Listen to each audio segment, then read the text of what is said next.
Tres hermanos con un gran talento mágico se encontrarían frente a un río demasiado profundo y peligroso como para ser atravesado, por lo que, diestros en la magia como eran, hicieron aparecer un puente para cruzarlo, esquivando por tanto aquellas traicioneras aguas que les hubieran deparado un trágico destino.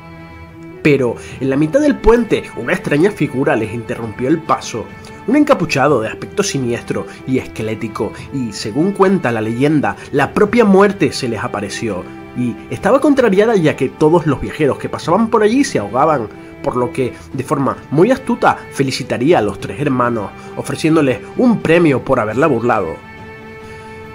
El hermano mayor, Antioch, le pidió la varita mágica más poderosa que existiera, una varita digna de alguien que ha vencido a la muerte, por lo que ésta tomaría una rama de saúco y, fabricando una varita que durante siglos causaría un gran quebranto a la comunidad de magos de todo el mundo, dejando un rastro sangriento a su camino. El hermano mediano, Cadmus, que era muy arrogante, quiso humillar más a la muerte y le pidió el poder de devolver la vida a los muertos, por lo que se le fue concedida una piedra con esta capacidad. Sin embargo, el hermano menor, que era el más sensato de los tres, y desconfiando de la muerte, le pidió una forma de irse de allí sin que pudiera seguirlo, por lo que la muerte, de mala gana, le entregó su propia capa invisible, dejando continuar su camino a los tres hermanos. Con el tiempo esta historia se volvería leyenda y sería incluida en los cuentos de Videl el Bardo, un libro de cuentos con fábulas e historias mágicas que se le contaban a los niños magos. Los hermanos mayores tendrían un trágico final, pero el hermano pequeño llegaría a una edad avanzada, ya que la muerte no podía encontrarle, hasta que le regalaría su capa a su hijo, y entonces fue cuando Ignotus Peverell recibiría a la muerte como una vieja amiga y ambos se alejaron de la vida como iguales. Fueron pasando los siglos y la sociedad mágica continuaría avanzando, organizándose a nivel mundial, una confederación internacional en la que diferentes ministerios de magia promulgarían un decreto en 1689, a través del cual los magos tendrían que esconderse y guardar sigilo frente a los seres no mágicos, con la proclamación del Estatuto Internacional del Secreto Mágico, en el que se quería ocultar el mundo de los magos a la gente no mágica, algo que provocaría un grave conflicto diplomático entre países y que terminó por enviar a los magos a la clandestinidad, incluyendo diversas criaturas mitológicas que serían eliminadas poco a poco de la memoria de los muggles, tales como los centauros o los dragones. Una curiosidad es que en alguna ocasión la Confederación censuraría al ministro de magia británico Damocles Rowl, antepasado por cierto de uno de los actuales mortífagos, por sus políticas duras contra los muggles, por lo que no tardaría en ser revocado del puesto. Otra nueva norma se instauraría en 1750, ya que la Confederación agregaría una cláusula adicional al Estatuto del Secreto, en el que se detallaban las responsabilidades del ocultamiento de cada cuerpo gubernamental mágico y sus posibles castigos disciplinarios por incumplimiento. El origen de la prisión de Azkaban es difuso. Para explicarlo con exactitud tenemos que irnos a un artículo que J.K. Rowling, autora de esta maravillosa obra, publicó en el año 2015 y que actualmente se encuentra en el portal de Wizarding World. Podéis consultarlo, os invito a leerlo, os lo voy a resumir en este vídeo. En primer lugar, su nombre deriva de la prisión de Alcatraz y de la palabra hebrea Abaddon, que significa lugar de destrucción o profundidades del infierno. Se sabe que Azkaban existe al menos desde el siglo XV y que al principio no era una prisión realmente, sino una guarida de horrores de un poderoso mago tenebroso del que hablaremos más adelante. La isla se encuentra ubicada presumiblemente en algún punto del Mar del Norte y no existe ningún mapa, ni muggle ni mágico. De su ubicación exacta no se sabe mucho y se cree que fue creada con medios mágicos muy antiguos y arcanos. Era el hogar de uno de los magos oscuros más poderosos y peligrosos de todos los tiempos. Sabemos que se llamaba Egrithis y desconocemos su nacionalidad, pero lo que sí estamos seguros es que hay registros de que cometió enormes atrocidades en esta fortaleza. Era usuario de todo tipo de artes oscuras ya perdidas en el tiempo.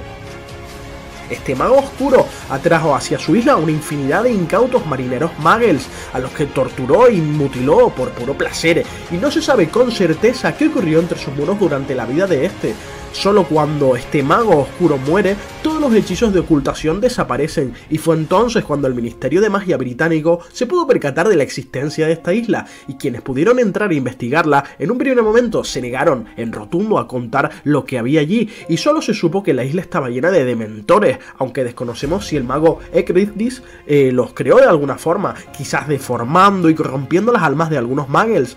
artes propias, por cierto, que podrían ser de un verdadero señor oscuro como lo sería Sauron en El Señor de los Anillos, ¿no? Pero bueno, en todo caso los dementores estaban allí y se habían adueñado del lugar. Entonces se abrió el debate sobre qué hacer con Azkaban, dado que habían algunos que abogaban por destruirla, si bien no era para nada sensato, puesto que si privaban a los dementores de su lugar de residencia, podían invadir el continente, y esto sí que sería muy peligroso, puesto que eran criaturas poderosas e imposibles de matar. Los expertos dictaminaron que entre las paredes de Azkaban había una especie de energía mágica negativa que hacía que todo el entorno estuviera sumido en la miseria y el dolor, y los dementores sentían la extrema necesidad de aferrarse al lugar. Por todo ello, el ministerio decidió conservarla, a pesar de ser un lugar ideal para la reproducción de dementores. Sin embargo, tras la imposición de la Confederación Internacional Mágica del Estatuto Internacional del Secreto a todas las naciones del mundo mágico, el ministro de magia de la época llamado Damocles Rowl, cuyos descendientes por cierto serían mortífagos durante la época de Voldemort, pues como digo, este ministro vio la oportunidad de utilizar la isla como prisión, dado que en aquellos tiempos existían decenas de cárceles para magos repartidas por toda la geografía nacional. Se producían fugas de forma constante, causando un gran riesgo para la seguridad de la población mágica, además de poder vulnerar el Estatuto del Secreto. Por tanto, el ministro de magia Rowl, que era muy autoritario, aprovechó la popularidad anti-muggle de la época, ya que los magos, aunque acataban a regañadientes el Estatuto del Secreto, no estaban para nada contentos con tener que vivir en la clandestinidad, por lo que Rowl consiguió fácilmente el apoyo de la comunidad mágica para utilizar esta isla como prisión y dejar a su suerte a esos pobres desgraciados que eran condenados, ahorrándole al Ministerio de Magia tiempo y dinero. Pasaron los años y aquellos que iban a Azkaban como presos, si no estaban locos antes de ingresar, lo acababan estando, hasta que aproximadamente 15 años después subió al cargo un nuevo ministro, Eldritch Diggory, antepasado de Cedric y de Amos. A pesar de que la prisión no tenía fugas, el nuevo ministro de magia visitó Azkaban y pudo constatar las pésimas condiciones en las que vivían los presos, comprobando horrorizado cómo los dementores incluso habían establecido un cementerio para ubicar a los fallecidos. Tan impactado quedó el nuevo ministro que rápidamente convocó un comité para buscar otras alternativas a Azkaban, o remover a los dementores como guardias en todo caso, aunque trataron de hacer ver al ministro que si los dementores seguían allí era precisamente porque se les proporcionaban suministros de forma constante a través de esas almas de los presos con las que podían alimentarse. Evidentemente sabemos que los dementores iban drenando poco a poco esos recuerdos felices y esos recuerdos maravillosos que tenían los magos y ya los dejaban como cascarones vacíos, ¿no? Y en verdad finalmente luego les aplicarían seguramente el beso del dementor. Sí, bueno, si no los controlaban, que ese era el problema, ¿no? Pero bueno, en todo caso, este Diggory no pudo ver su deseo cumplido, puesto que este ministro muere a causa de viruela de dragón, que es una enfermedad muy mortal entre magos, sobre todo de cierta edad avanzada. Posteriormente, los ministros de magia que vinieron después hicieron la vista gorda ante las condiciones de la fortaleza, pero se sabe que en su interior había miles y miles de dementores y que la prisión se fue expandiendo por medios mágicos. Por todo esto, durante 300 años, la prisión fue un bastión inexpugnable. En el año 2016, J.K. Rowling revelaría la existencia de 11 escuelas mágicas repartidas por todo el mundo, entre las cuales se encuentra Ilvermorny, la escuela de magia norteamericana que se menciona en Animales Fantásticos y donde encontrarlos.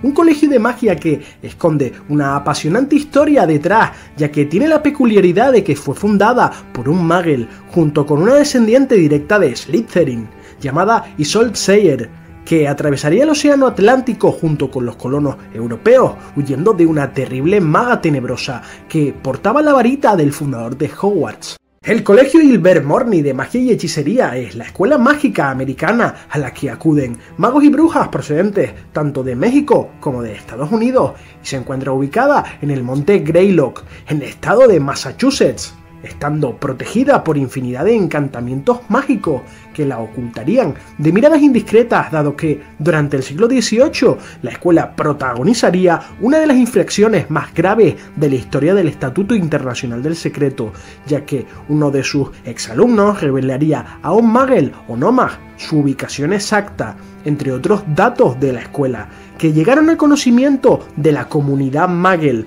un grave suceso cuya filtración causaría un gran revuelo internacional. Ilvermorny fue fundado en el siglo XVII por una bruja de sangre pura de origen irlandés llamada Isolde Sayer y el Muggle James Stewart, adquiriendo durante los siglos un gran prestigio, y el colegio tiene fama de ser una de las instituciones mágicas con menos discriminación hacia los nacidos de Muggles entre todas las escuelas de magia de todo el mundo. Sus orígenes y valores se consideran altamente democráticos y su sistema de enseñanza se basaría, al igual que Hogwarts, en 4 casas que representarían criaturas mágicas autóctonas de Estados Unidos, tales como el ave del trueno, la serpiente cornuda, el Puffwidgee y el Wampus. Su fundadora, Isolde Sayer, nacería a principios de 1600 y tendría una infancia feliz en un tranquilo valle del condado de Kerry, en el país de Irlanda. Sería criada por sus padres en un ambiente apacible, pero lo bueno no dura para siempre. Según el credo de Lord Voldemort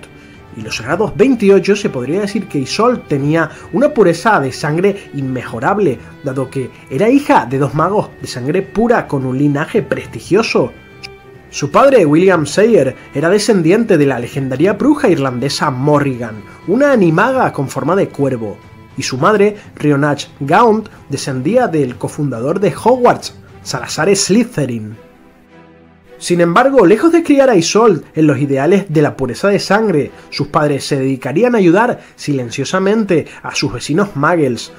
produciéndose curas mágicas milagrosas tanto para humanos como para animales por igual, lo que, por desgracia, atraería la atención de una peligrosa maga tenebrosa fanática de la pureza de sangre, ocasionando que, a los 5 años de vida de Isolde, la casa familiar fuera devorada por un gran incendio que acabó con la vida de sus padres y que estuvo a punto de terminar con la suya, de no ser porque fue rescatada de las llamas por Gormlaith Gaunt, quien la llevaría a un vecino valle y la adoptaría. Con el paso de los años, Isolde se daría cuenta de que su tía y supuesta salvadora realmente la había secuestrado y asesinado a sus padres.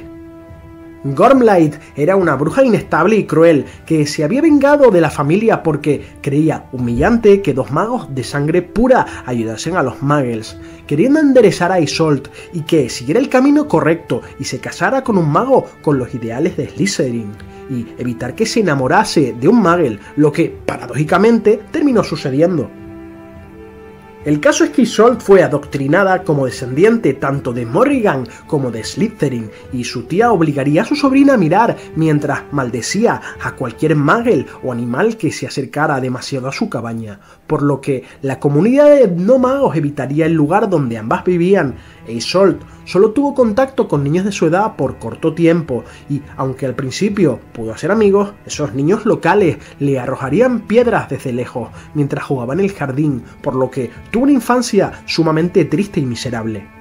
Cierto día llegaría una carta para Isolde muy especial, nada menos que desde Hogwarts, comunicándole que tenía una plaza en el colegio. Pero Gormlaith no permitiría que su sobrina ingresara, ya que, según su opinión, Hogwarts era un lugar peligrosamente igualitario, lleno de magos de sangre sucia, y que Isolde aprendería más en su casa.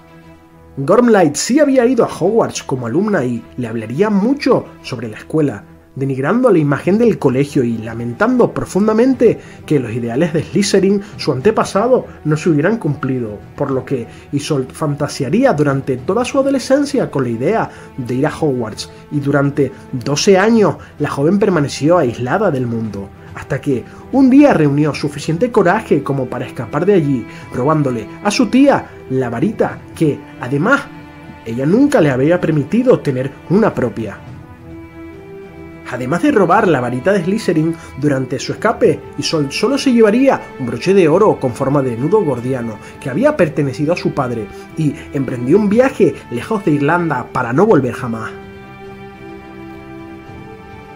Temerosa de la venganza de Gormlaith y conocedora de su habilidad para rastrear, Isolde se mudó a Inglaterra, pero tras enterarse que su tía estaba tras sus pasos, decidió abandonar el viejo continente y se cortaría el pelo y, haciéndose pasar por un niño Magel, zarparía al Nuevo Mundo en 1620 y llegaría a Estados Unidos junto con los primeros colonos Magels, que serían llamados Nomads por la comunidad mágica estadounidense. Isolde desaparecería en las montañas tras dejar a sus antiguos compañeros de viaje atrás, que pensaron que había muerto como tantos otros tras un duro invierno, pero la bruja no quería poner en peligro a los demás, ya que tenían miedo de que Gormlaith estuviera detrás de sus pasos para recuperar la varita de Slytherin, por lo que se vería forzada a vivir en soledad, y tras varias semanas tendría un extraño encuentro con dos criaturas mágicas peligrosas. Por una parte, vería como un oso delgado y alto, de pelaje plateado, atacaría a una criatura que parecía medio duende. Isolde estaba viendo, sin saberlo, como un siempre detrás, una bestia creada de manera accidental por magos, intentaba devorar a un Padwiki, pero la bruja consiguió repeler al agresor y entonces se llevó a un refugio a aquella criatura herida, que la seguiría sin remedio debido a que estaba en deuda con ella por haberla salvado, aunque en su interior se sentiría humillado por recibir aquella ayuda de esa bruja, y ambos compañeros tuvieron innumerables aventuras, siendo esta una amistad única en la historia de ambas especies, y como la bestia mágica se negó a revelarle su nombre, Isolde lo llamó William en honor a su padre. A lo largo del viaje se encontrarían con otros animales fantásticos autóctonos de Norteamérica, como lo fueron un dragón, Snallygaster y una serpiente cornuda, una de las criaturas más temibles del país, a la que, por cierto, William le tenía un especial terror, pero Isolde habló con ella en lengua Parcel, y el animal le diría que mientras la serpiente formara parte de su familia, sus seres queridos en el futuro estarían condenados. Una extraña profecía que ella no entendería hasta mucho tiempo después. En otra ocasión, los compañeros se vieron alertados por unos gritos de unos supuestos humanos Muggles que habían sido asesinados por el mismo siempre detrás que había atacado a William con anterioridad. Pero en esta ocasión la bestia había tenido éxito acabando con los padres y estando a punto de devorar a dos niños pequeños que estaban ya gravemente heridos. Pero Isolde y William unirían fuerzas para eliminar a la criatura de forma definitiva. Y aunque William no quería ayudarles porque para él ayudar a los seres humanos iba en contra de su especie, Isolde los acogió y adoptó, decisión que haría que William la abandonase. Habiendo sacrificado por tanto a su único amigo por dos niños pequeños que tal vez no iban a sobrevivir, pronto descubriría que esos niños eran magos. Ellos les contarían a Isolde que sus padres los habían traído a Estados Unidos en busca de una aventura fascinante, pero que terminaría en tragedia al adentrarse en el bosque siendo atrapados y sorprendidos por un siempre detrás, y que sus padres pensaron que era algún Boggart común o alguna criatura inofensiva. Isolde no se atrevió a abandonar a esos niños hasta que estuvieran más recuperados, y visitó el claro donde se había producido el ataque con la intención de enterrar a sus padres, para que en un futuro los niños tuvieran una tumba donde acudir. Pero cuando llegó al lugar se encontró con un joven Muggle llamado James Stewart, uno de los colonos con los que había viajado al Nuevo Mundo. Estaba enterrando, por cierto, a mano a los padres de los niños, examinando con cautela las dos varitas rotas de los magos, tomando la varita y agitándola. Cuando un Muggle toca una varita, se produce una reacción mágica, rechazando al Nomad y mandándola a volar, quedando inconsciente, por lo que Isolde también se llevaría a su refugio a este hombre para curarle, y ella no pudo ocultarle su condición de bruja, ya que usaba varias pociones para que se recuperara, aunque tenía pensado borrarle la memoria cuando estuviera mejor y enviarle de regreso a la colonia. Más adelante James le cogería cariño a los niños y construiría con Isolde una casa de piedra en la cima del monte Greylock y llamaron a su hogar Ilvermorny, pero cuando Isolde iba a desmemorizar a James, se dio cuenta de que se había enamorado de él y lo tomaría como esposo, adoptando a los pequeños niños como sus hijos adoptivos y formando una familia, algo que la serpiente cornuda le había anunciado. Isolde contaría a sus hijos sobre el colegio Hogwarts de magia y hechicería de Reino Unido que había aprendido de su tía, por lo que los niños anhelaban asistir al colegio y preguntaban con insistencia si podían regresar a Irlanda y esperar su carta, pero Isolde temía todavía la ira de Gormlaith, si bien les prometió que al cumplir los 11 años les encontraría unas varitas y comenzarían a estudiar magia en esa cabaña como escuela. La idea de que la escuela de Hogwarts tenía 4 casas arraigaría en Ilvermorny, por lo que Chadwick, Webster, que así se llamaban los niños, Isolde y James elegirían cada uno un animal. Chadwick eligió al ave del trueno como su símbolo. Isolde elegiría la serpiente de cuernos que los había visitado anteriormente. Webster, por su parte, elegiría al Wampu, que era una especie de pantera mágica. Pero William no se había encontrado con ninguna criatura mágica y finalmente, a través de las historias de su mujer, elegiría al Padwidgie como su símbolo. Y así fue como las 4 casas de Ilvermorny fueron creadas. El 11º cumpleaños de Chadwick se acercaba e Isolde no sabía cómo proporcionar la varita mágica que le había prometido.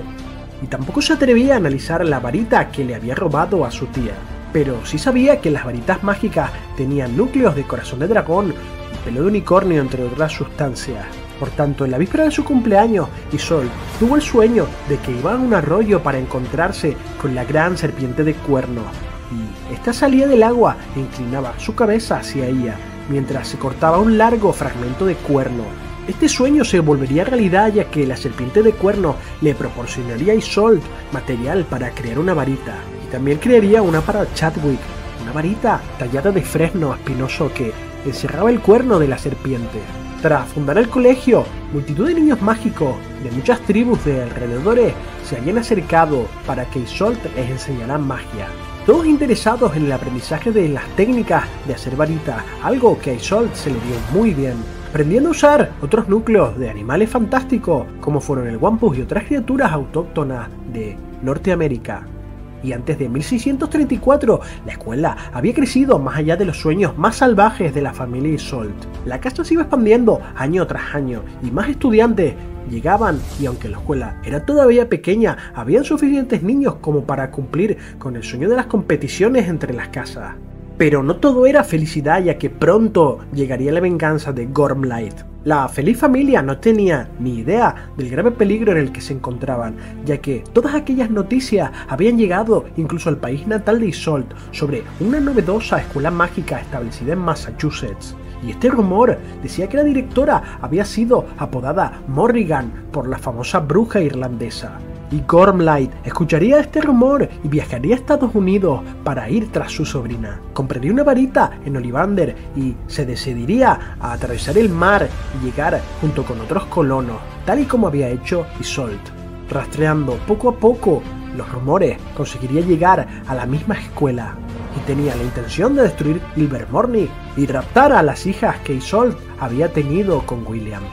Tras llegar al gran edificio de Ilvermorny, desde la oscuridad en la cima del monte Greylock, Gormlaith enviaría una poderosa maldición que contenía los nombres de James y de Isolde, lo que les obligó a caer en un profundo sueño.